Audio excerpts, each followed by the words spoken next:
Assalamualaikum warahmatullahi wabarakatuh. Perkenalkan, nama saya Risa Melida dengan NIM 2002 10 20 50 53. Di sini kami akan mempresentasikan tentang prinsip-prinsip dan peran guru dalam kegiatan bermain.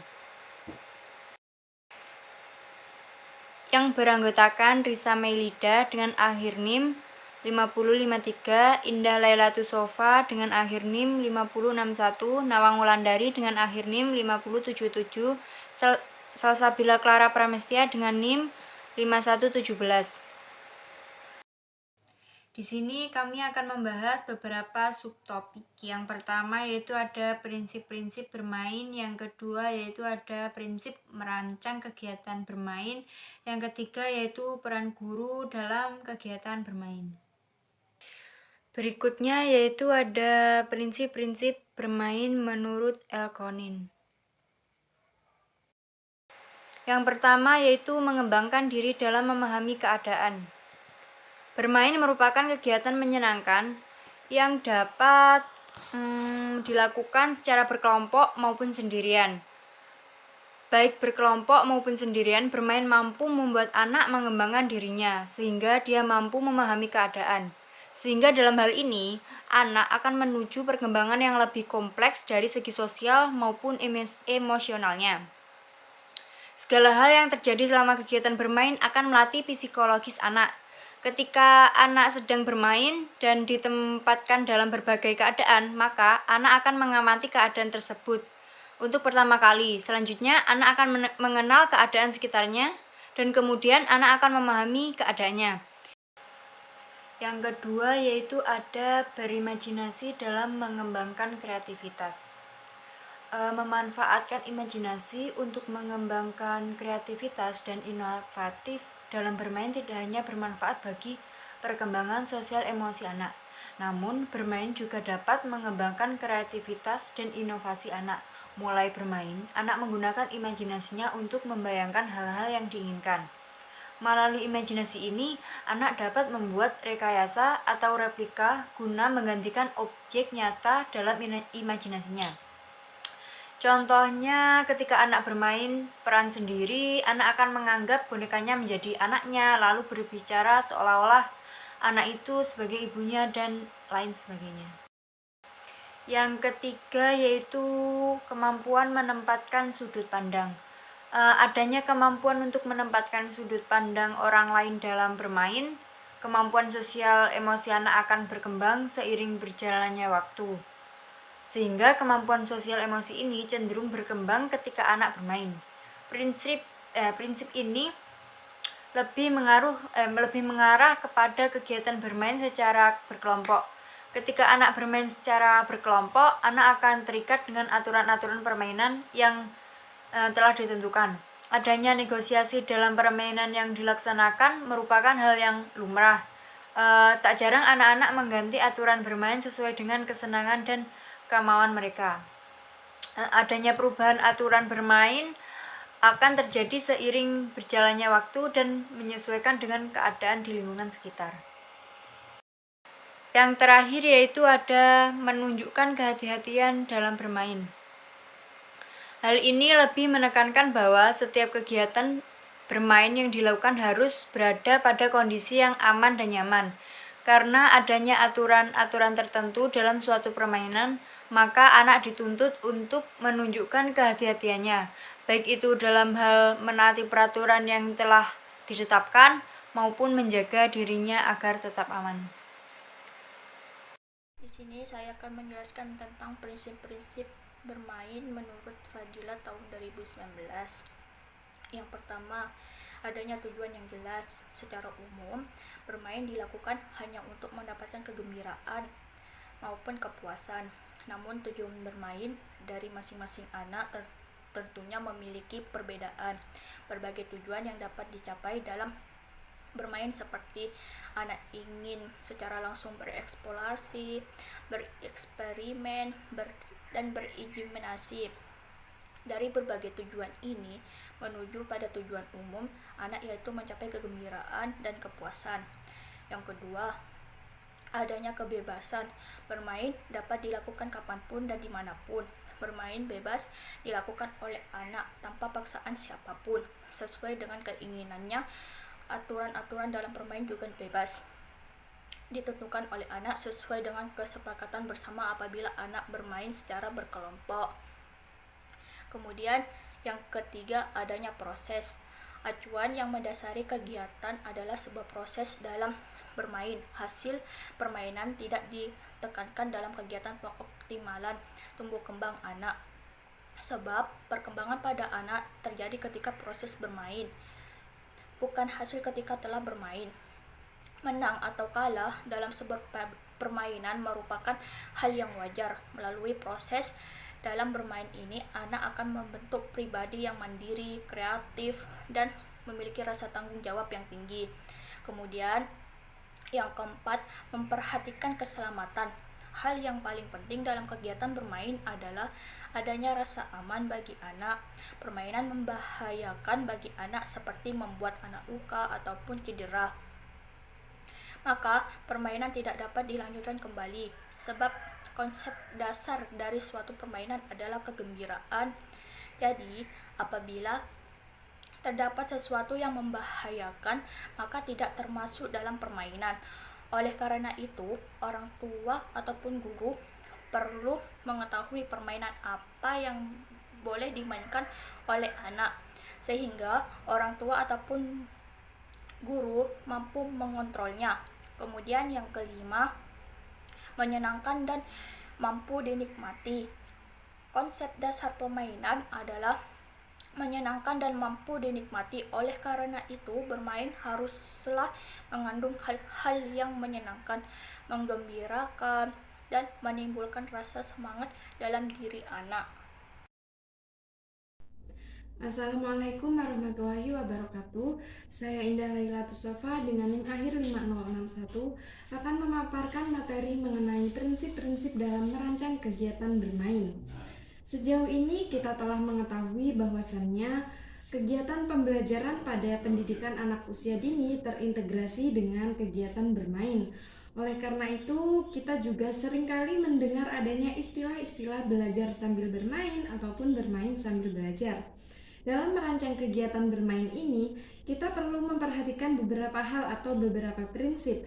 Yang pertama yaitu menyesuaikan kemampuan anak dalam bermain secara aktif agar tidak membahayakan diri anak.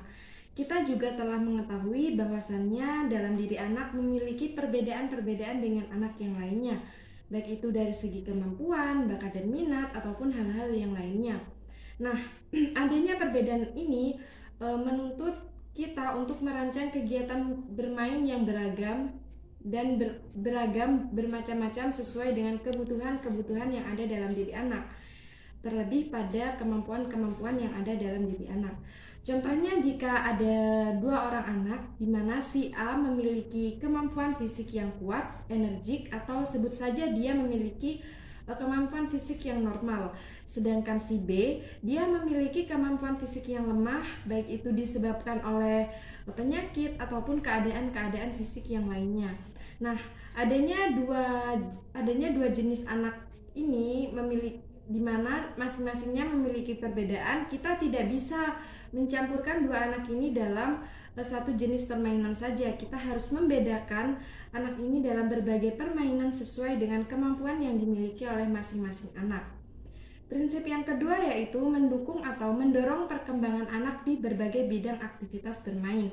Sebagai guru, kita juga bertindak sebagai motivator. Kita perlu memberikan dukungan, dorongan, ataupun stimulasi yang sesuai dengan kebutuhan anak. Seperti tadi dicontohkan bahwa terdapat dua orang anak. Yang pertama, si A memiliki kemampuan fisik yang lebih atau baik, sedangkan yang si B memiliki kemampuan fisik yang kurang atau lemah. Nah, adanya dua jenis anak ini, kita perlu memberikan stimulasi-stimulasi yang berbeda. Jika kita memberikan stimulasi yang sama atau kegiatan bermain yang sama, tentunya jika kita memberikan stimulasi berupa permainan yang memforsir tenaga kita, maka si B ini akan membahayakan diri si B karena si B ini memiliki kemampuan fisik yang kurang. Oleh karenanya sebagai guru kita perlu memberikan dorongan, bimbingan atau stimulasi yang sesuai dengan kemampuan ataupun hal-hal yang ada dalam diri anak. Prinsip yang ketiga yaitu menciptakan lingkungan bermain yang aman dan menyenangkan. Nah, prinsip yang ketiga ini menjadi prinsip dasar yang harus diperhatikan dalam merancang kegiatan bermain. Dalam merancang kegiatan bermain, kita harus memperhatikan apakah lingkungan tersebut telah aman, telah nyaman bagi anak ketika bermain. Sebab jika lingkungannya tidak aman, tidak nyaman, maka kegiatan bermain tersebut tidaklah berjalan atau tidak akan mampu mencapai tujuan yang telah diharapkan. Jadi dalam memilih lingkungan bermain ini kita juga perlu memperhatikan media-media permainan, juga kondisi-kondisi di lingkungan bermain. Contohnya dalam memilih media permainan, kita harus memilih media permainan yang aman bagi anak, yang ramah lingkungan, ekonomis, dan yang lain-lainnya. Sedangkan jika pada pemilihan lingkungan, kita harus mengatur lingkungan bermain tersebut kondusif mungkin, sesehat mungkin. Jadi kita menghindari lingkungan yang kumuh dalam memberikan kegiatan bermain pada anak. Sehingga konsep dari kegiatan bermain yang menyenangkan dan menghasilkan kepuasan ini akan tercipta dalam kegiatan bermain. Prinsip yang keempat yaitu menyesuaikan kegiatan bermain dengan kebutuhan anak. Dari prinsip pertama sampai prinsip yang ketiga telah banyak dijelaskan bahwasannya dalam memilih kegiatan bermain atau merancang kegiatan bermain harus disesuaikan dengan kemampuan anak. Sebab jika telah sesuai antara kemampuan dengan kegiatan bermain yang telah dirancang, maka hal itu akan memudahkan tercapainya tujuan yang telah diharapkan. Sebaiknya dalam merancang kegiatan bermain, kita perlu memfokuskan pada satu tujuan saja. Jadi dalam hal ini kita perlu merancang berbagai kegiatan bermain dengan berbagai tujuan dalam masing-masing kegiatan bermain tersebut. Contohnya pada kegiatan bermain si A hanya terfokus pada tujuan perkembangan kognitif anak, sedangkan pada permainan B hanya memfokuskan pada perkembangan fisik motorik anak. Dan jenis-jenis permainan sesuai dengan tujuan yang lainnya masing-masing. Jadi ketika satu jenis permainan hanya terfokus pada satu tujuan saja, itu akan mempermudah tercapainya tujuan yang telah diharapkan dalam permainan tersebut. Peran guru dalam kegiatan bermain. Yang pertama ada sebagai perencana. Kegiatan pembelajaran pada anak usia dini terintegrasi dengan kegiatan bermain. Perencanaan mengenai program bermain telah tertuang dalam perencanaan program pembelajaran di sekolah. Dengan hal ini, guru bertindak sebagai perancang kegiatan bermain pada anak di sekolah. Dalam merancang kegiatan bermain ini, guru perlu memfokuskan satu permainan untuk mengembangkan anak usia dini dalam bermain. Satu aspek perkembangan anak usia dini, hal ini diupayakan untuk mencapai tujuan bermain dengan optimal. Yang kedua, sebagai fasilitator. Guru berperan sebagai fasilitator, artinya guru menjadi sumber penyedia hal-hal yang mampu mengoptimalkan tujuan bermain pada anak. Contohnya, guru menyediakan waktu bermain. Selain fasilitas waktu bermain, guru juga memberikan fasilitas berupa media-media bermain yang mampu mengedukasi pada anak, seperti puzzle, balok, ayunan, prosotan, bak pasir, dan lainnya. Selain itu, guru juga perlu memberikan fasilitas berupa lingkungan bermain yang aman dan nyaman bagi anak. Dan yang ketiga ada sebagai pengamat. Guru juga harus bisa mengamati kegiatan bermain anak, dikarenakan ketika ada keganjalan, maka guru bisa menindaklanjuti secara langsung. Yang keempat, sebagai model.